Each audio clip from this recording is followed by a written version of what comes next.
కూరగాయలు అమ్మడానికి ఉదయాన్నే బండి తీసుకొని బయల్దేరాడు శోభరం. ఇక రోజంతా కూరగాయలు అమ్మి అలసిపోయి సాయంత్రం కావస్తుండగా తిరిగి ఇంటికి బయల్దేరాడు. కొంచెం దూరం వచ్చేసరికి ఎప్పట్లాగానే చీకటి పడింది. శోభరం వస్తున్న దారిలో వాహనాలు ఏవీ రావట్లేదు. చీకటి పడటంతో అంతా నిశ్శబ్ద వాతావరణం. ఒంటరిగా వస్తున్న శోభరంకి ఎక్కడో ఓ పసికందు ఏడుస్తున్న శబ్దం వినిపించింది. ఎక్కడి నుండి వస్తుంది ఆ సౌండ్ అనుకొని చుట్టూ వెతికాడు. పాప ఎక్కడా కనిపించట్లేదు.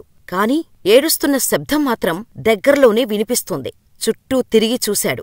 ఎందుకో అనుమానం వచ్చి వెనక్కి వెళ్లి చెత్తకుండీలో చూశాడు. అంతే, శోభరం గుండె బద్దలైంది. ఆ పసికందును చూసి వేదనతో కళ్లల్లో నీళ్లు ప్రవాహంలా బయటకు వస్తూనే ఉన్నాయి. ఆ పసికందును తీసుకున్నాడు. తన భుజంపై ఉన్న తువాల తీసి పాపను ఒళ్ళోకి తీసుకున్నాడు. చుట్టూ అంతా చూశాడు. కాని ఎవరి జాడాలేదు. ఏం చెయ్యాలో అర్థం కాలేదు. కాసేపు ఎవరైనా వస్తారేమో అని అక్కడే కూర్చొని ఉన్నాడు. కాని ఎవ్వరూ ఆ పక్కకి రాలేదు. దాంతో ఏ జన్మబంధమో ఆ భగవంతుడు మమ్మల్ని ఇలా కలిపాడు అనుకుని ఒక చేత్తో పాపని పట్టుకొని మరో చేత్తో బండి తోసుకుంటూ వెళ్ళిపోయాడు.